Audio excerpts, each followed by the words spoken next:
राजस्थान में पंचायत चुनाव 2020 करीब है। नेता चाहे जिस पार्टी के हों, चुनाव से पहले बहुत सारे वादे जनता से करते हैं और चुनाव जीत जाने के बाद ज्यादातर वादे पूरे नहीं होते। इस मामले में ना तो कांग्रेस से आबाद है और ना ही बीजेपी से। पंचायत चुनाव 2020 राजस्थान करीब है। तारानगर क्षेत्र में ब्लॉक चुनाव निकट है।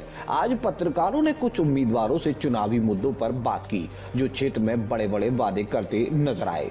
अब देखना ये होगा कि पंचायत चुनाव होने के बाद जीते हुए प्रत्याशी अपने वादों पे कितना खरा उतरते हैं। आइए देखते हैं चूरू से जगदीश प्रसाद की रिपोर्ट।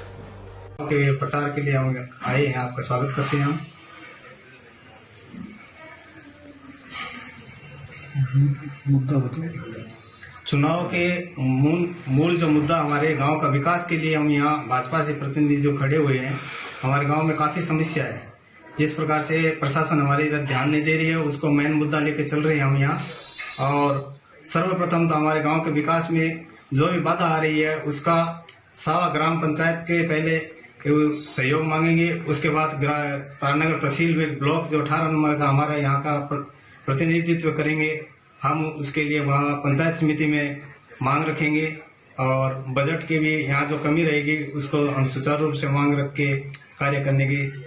अगर इस ब्लॉक की जनता श्रीमती बीना देवी को यहाँ से पंचायत समिति सदस्य चुन के अगर भेजती है तो क्या आप हमेशा जनता के बीच में कायम रहेंगे?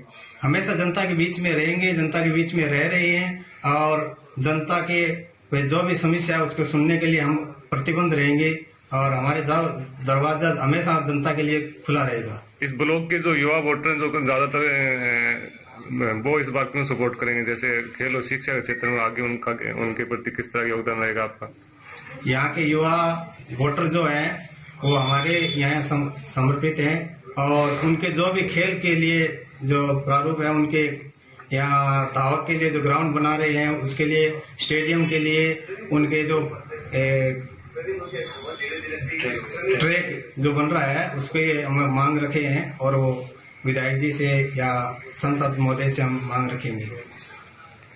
ज्यादातर ये देखा जाता है तो बीडीसी उम्मीदवार चुनाव जीतने के बाद क्षेत्र में जनता के बीच में नहीं रहते हैं, तो आपकी क्या सोच रहेगी?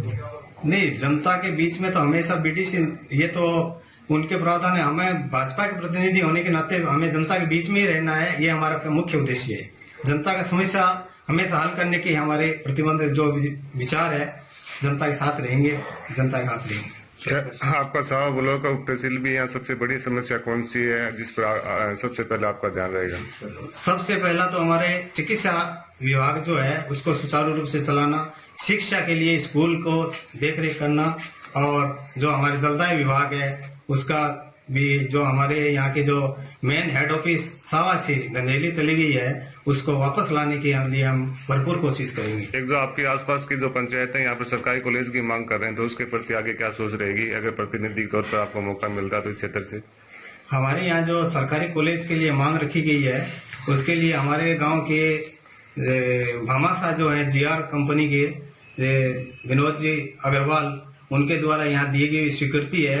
अगर सरकार आए, उनके सरकार के साथ उनकी बात चल रही है और उन्होंने यहाँ पे कम से कम 20 करोड़ रुपए लगाने की लागत से उन्हें बोल के गए हैं और वो अगर सरकार उनको जमीन आवंटित कर देती है तो कॉलेज यहाँ से जरूर बनेगी और हमारे भामाशाह का यहाँ पे जो कार्य है वो सुचारू रूप से चलेगी। राहुल जी, आपसे क्वेश्चन कर रहे हैं, इस ब्लॉक से जो बीडीसी उम्मीदवार हैं चुनाव मैदान में हैं, भारतीय जनता पार्टी से हैं, जो वादे किए हैं, जिन मुद्दों को लेकर जनता के बीच में गए हैं, तो क्या आप विश्वास दिलाएंगे मीडिया को अगर ब्लॉक की जनता इनको मौका देती है तो आगे हमेशा जनता के बीच में कायम रहेंगे? जी बिल्कुल। आज सावा में ग्राम पंचायत चुनाव में बीडीसी मेंबर जब से बना है तब से लेकर आज तक सिर्फ एक बार बीडीसी मेंबर भाजपा का जीता है, वो मेरे पापा थे।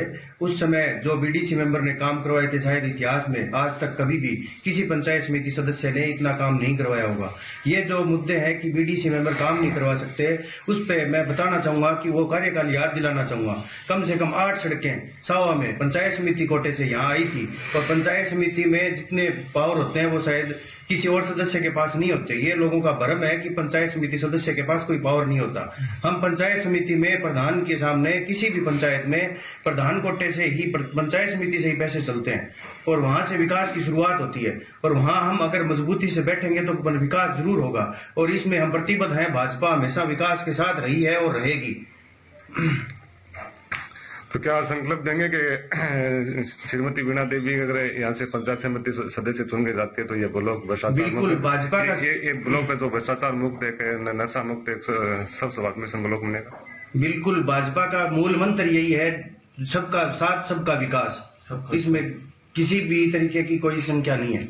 बहुत बहुत धन्यवाद विजय जी, आपका मीडिया से विशेष बातचीत करने के लिए। नवल जी, हम आपके उज्जवल वैसे ही कामना करते हैं कि इस ब्लॉक की जनता इस पर आपको चुने और एक अच्छे विकास कार्य गति आपका ये क्षेत्र पर। बहुत बहुत धन्यवाद जगदीश जी। बनने जा रहा है जिस तरह से कांग्रेस सरकार 2 महीने तक ये होटलों में बैठी रही थी और जनता का बिजली बिल उन्होंने बढ़ाया है।